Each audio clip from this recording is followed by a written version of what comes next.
بسم اللہ الرحمن الرحیم ومن يعظم شعائر اللہ فإنها من تقوى القلوب صدق اللہ مولانا العظیم۔ آج کی یہ نشست میرا نارووال چینل کے زیر اہتمام مذہبی پروگرام مشعل راہ کے سلسلہ میں آج یہ شاعر اللہ کی تعظیم اور شاعر اللہ کون کون سی چیزیں ہیں اس حوالے سے بیان ہوگا۔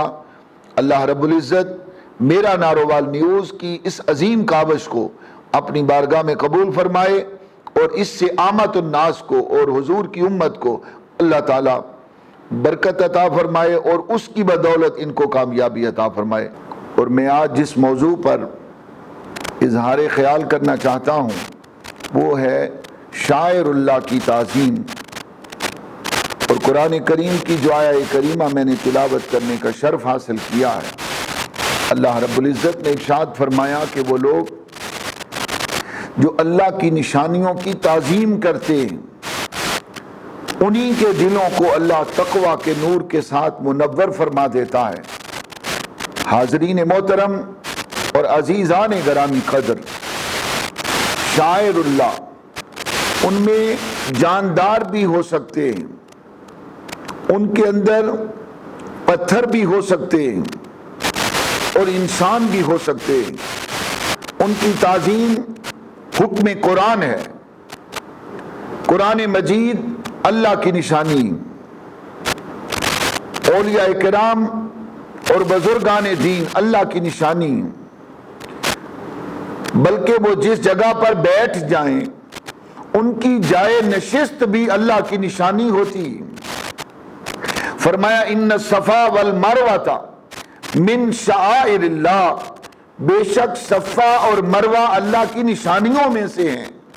باری تعالیٰ صفا اور مروہ اللہ کی نشانیاں کیسے ہو گئیں، اس کی وجہ کیا ہے؟ فرمایا صفا اور مروہ کی پہاڑیوں پر ایک اللہ کی بندی ایک ولیہ کے قدم آئے، سو اللہ کی اس ولیہ ہاجرہ کے مبارک قدموں سے وہ جگہ شاعر اللہ قرار پائی۔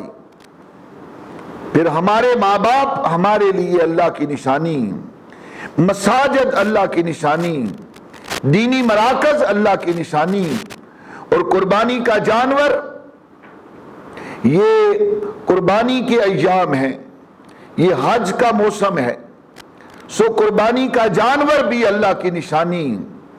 قرآن کہتا ہے وَالْبُدْنَ جَعَلْنَاهَا لَكُم مِّن شَعَائِرِ اللَّهِ، کہ وہ بڑے جانور اونٹ اور گائے جو قربانی کے لیے مخصوص کر دیے جائیں وہ اللہ کی نشانیوں میں سے ہیں۔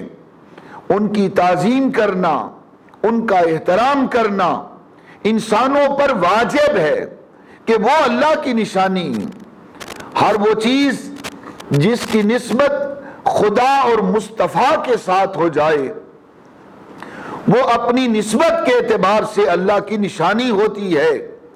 اسی طرح کعبہ شریف اللہ کی نشانی، اس کو دیکھنا عبادت ہے۔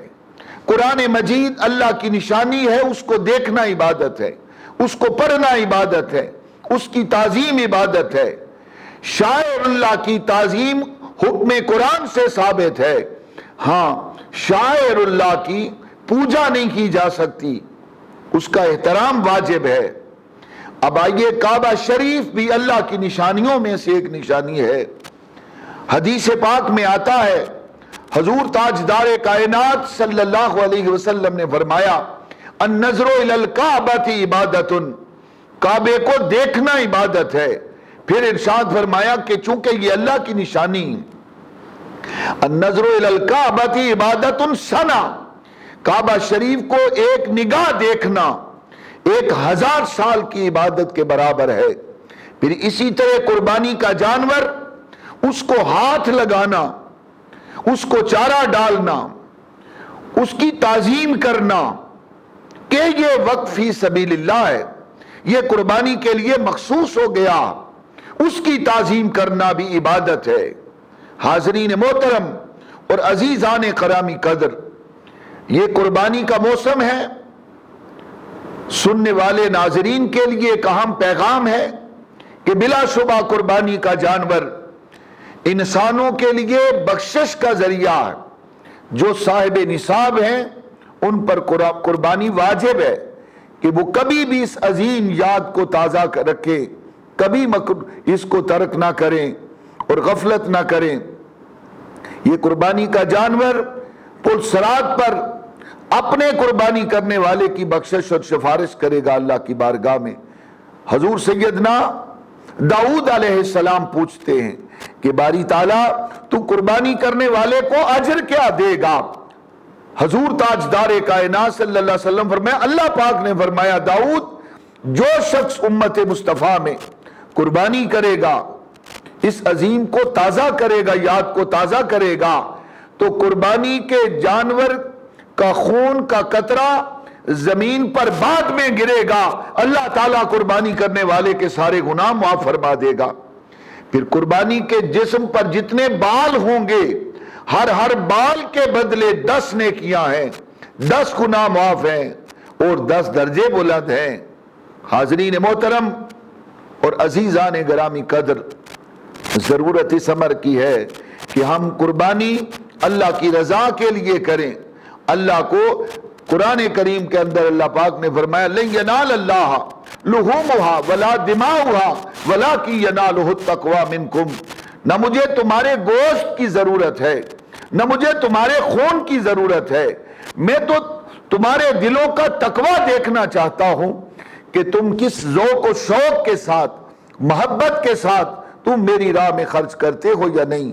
پھر اسی طرح مقام ابراہیم بھی اللہ کی نشانی، وہ پتھر جس پتھر پر کھڑے ہو کر حضرت ابراہیم علیہ السلام نے بیت اللہ شریف کو تعمیر کیا اور حضرت اسماعیل بطور ہیلپر مزدور کے طور پر ان کے ساتھ مدد کرتے تھے۔ بیت اللہ شریف کی دیواریں اونچی ہوئیں، عرض کی باری تعالیٰ اب دیوار کعبہ اونچی ہو گئی تو مجھے چاہیے کہ میں کسی گو کا بندوبست کروں۔ اب مجھے اونچا ہونے کے لیے اور نیچے سے پتھر پکڑنے کے لیے مشقت میں پڑنا پڑتا ہے۔ اللہ رب العزت نے فرمایا میرے پیارے ابراہیم تو اس پتھر پر بیٹھا رہ، جب جب دیوار کعبہ اونچی ہوتی جائے گی یہ پتھر خود بخود اونچا ہوتا جائے گا۔ پھر کعبہ شریف تعمیر مکمل ہوئی، کعبہ شریف کی حضرت ابراہیم اسی پتھر پر تھے تو اللہ رب العزت نے جبریل امین کو بھیجا، فرمایا جاؤ میرے ابراہیم سے کہو پتھر سے نیچے اترنے سے پہلے پہلے مجھ سے جو مانگے گا میں اس کو عطا کروں گا۔ حضرت سیدنا جبریل امین نے حضرت ابراہیم علیہ السلام سے کہا کہ آپ نے تعمیر کعبہ مکمل کی، بولو مانگو کیا مانگنا چاہتے ہو، اس کے عوض مزدوری کے طور پہ اللہ تمہیں کیا دے؟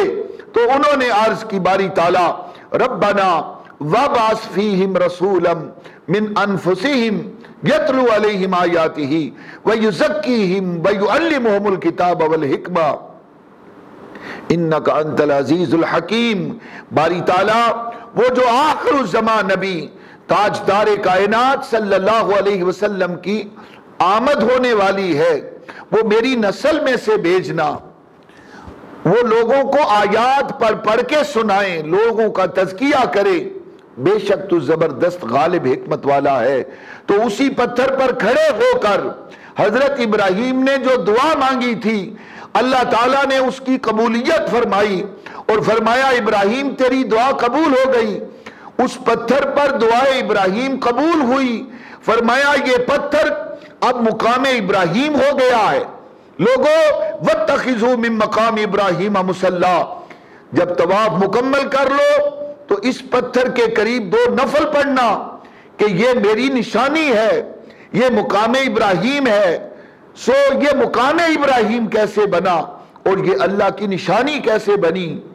حضور شیخ الاسلام پروفیسر ڈاکٹر محمد طاہر القادری وہ فرماتے ہیں کہ چونکہ اس پتھر پر کھڑے ہو کر حضور کی آمد کی دعا قبول ہوئی تھی، سو حضور کی آمد کی دعا کی قبولیت کی وجہ سے وہ پتھر مقام ابراہیم ہو گیا۔ سو ہمیں چاہیے کہ ہم اللہ کی نشانیوں کی تعظیم کریں. سو پھر میں رپیٹ کروں گا، قرآن مجید اللہ کی نشانی، قربانی کا جانور اللہ کی نشانی، مساجد اللہ کی نشانی، اور پھر ماہ رمضان اللہ کی نشانی، اولیاء کرام اللہ کی نشانی، اولیاء کرام کی جائے نشست اللہ کی نشانی، اور پھر قربانی کا جانور اللہ کی نشانی ہے. ہمیں ان نشانیوں کی تعظیم کرنی چاہیے، اور جب ہم تعظیم کریں گے تو پھر ہمارے دلوں کو اللہ تقوی کا نور عطا فرمائے گا. شکریہ. وآخر دعوانا الحمدللہ رب العالمین.